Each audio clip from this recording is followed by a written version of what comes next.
পল্লীজননী জসীমউদ্দিন। জসীমউদ্দিনের কবিতা, জসীমউদ্দিন কি বলা হয়? পল্লী কবি। তার লেখা কবিতা পল্লীজননী, লেখছে জসীমউদ্দিন। উৎস: জসীমউদ্দিনের পল্লীজননী কবিতাটি তার রাখালী নামক কাব্যগ্রন্থ থেকে 1927 সালে প্রকাশিত হয়। রাখালী কাব্যগ্রন্থ, তার রাখালী কাব্যগ্রন্থ থেকে সংকলিত করা হয়েছে। পাঠের উদ্দেশ্যে কেন পড়ব? রুগ্ন পরিবেশে এক পল্লী জননীর মনে, জননী মানে কি? মাতা। রুগ্ন পরিবেশে এক পল্লী জননীর মনে পুত্র হারানোর সংখ্যা এবং সন্তানের প্রতি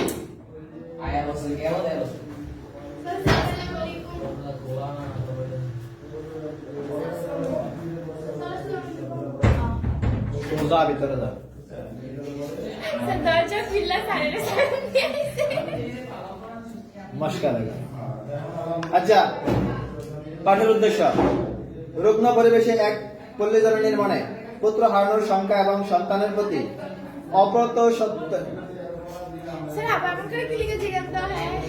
অপত্য স্নেহের অনিবার্য আকর্ষণ সম্পর্কে ধারণা দেওয়া হয়েছে এই গল্পে। মূল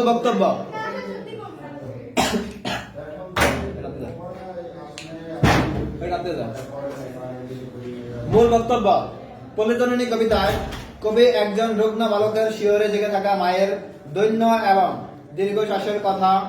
দৈন্য মানে কি? দৈন্য মানে কি? চিন্তা। দৈন্য মানে চিন্তাগ্রস্ত এবং দীর্ঘশ্বাসের কথা তুলে ধরেছেন। প্রতিকূল পরিবেশ ও দারিদ্র্যের মধ্যে অসহায় পল্লী জননীর চিকিৎসার অভাবে সন্তানের আরোগ্য কামনার নিয়তির উপর নির্ভরশীল। তিনি দরগায় মানত করেছেন ছেলের আয়ু। দরগা চিনস? কি দরগা? দরগা মানে হলো দরবার। শুনছ?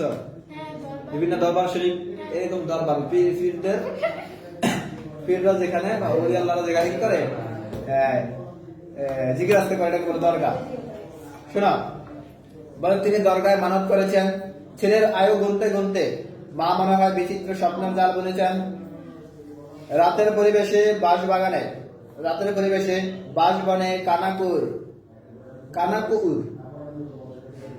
বলছে, রাতের পরিবেশে বাঁশবনে কানাকুর ডাক, সুপারির বনে বাদুরের ডালা জাপটানোর শব্দ, ঘরের চালে হুতুম পেঁচার অকল্যাণের সুর এবং শীতল আবাস রাতের পরিবেশকে আরো করুণ করে তোলে। কিন্তু সব কিছু ছাপিয়ে কবিতায় মমতাময়ী পল্লী জননীর সন্তানের আরোগ্য প্রত্যাশার মুখটি বেশি উঠেছে। কি বুঝলেন? মূলত একটা সন্তানকে যখন ওই রুগ্ন সন্তানকে নিয়ে মা যখন সারা রাত কাটাচ্ছে, ওই সময় মায়ের মনে যে কুডাকুলা ডাকে, আমার সন্তান বুঝি আর বাঁচবেই না, এরকম একটা ভাব। যখন হুতুম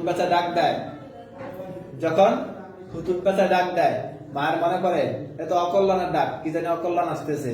আবার বাঁশবাগানের ভিতরে যখন ওই যে কালো পাখি ডাকে, বলতে আছে জমে ডাকতে আছে। আবার কি ডাকে? বাদুরে। এই সুপারি বাগানে যখন বাদুরে জানা ডাকটায়, মনে হচ্ছে কেউ জনে উড়ে এসতেছে, ছেলেকে নিয়ে যাবে, আমার একটা ভাব। রূপ শ্রেণী: কবিতায় প্রতিটি পাঙ্ক্তিতে অন্তমিল রয়েছে। কবিতাটিতে বর্ণনাধর্মী। এখানে পল্লীর আর্থসামাজিক করুণ অবস্থার পাশাপাশি মায়ের স্নেহদাতার কথা বলা হয়েছে। মূল ভাষা এবং ছন্দ: পল্লীজননী কবিতাটি মাত্রাবৃত্তে ছন্দে রচিত।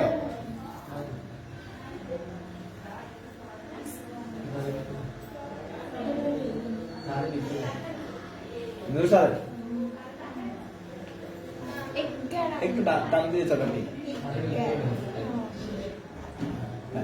দেখো, এই পল্লীজননী কবিতাটি মাত্রাবৃত্ত ছন্দে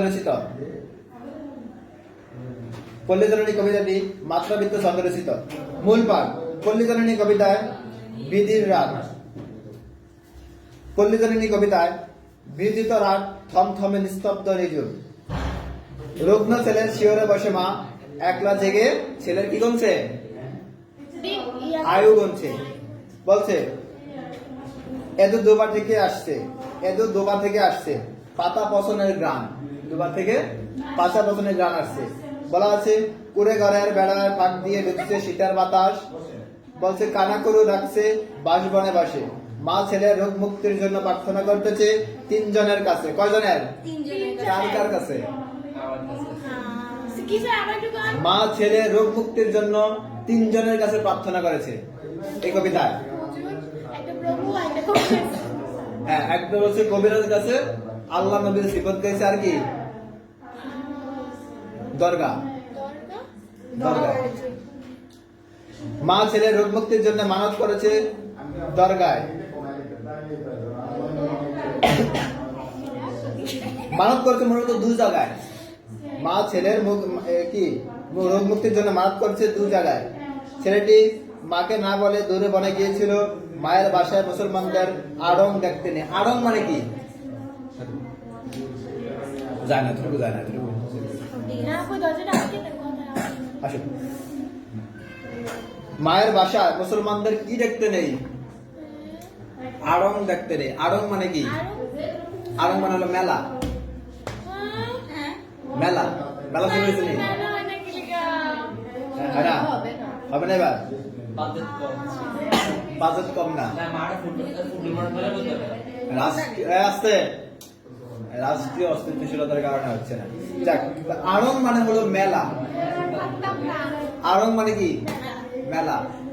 মায়ের কাছে ছেলে যখন আবদার করছিল আমি মেলা দেখতে যাব, কি দেখবে?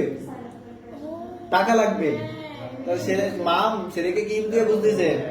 মুসলমানদের আড়ং দেখতে নেই, মেলা দেখতে নেই এটা বলে। তারপরে হুতুম ডাকছে, অকল্যাণের ডাক। তাহলে হুতুমের ডাক কি? এই হলো মূলত এই অধ্যায়ের মূল বিষয়।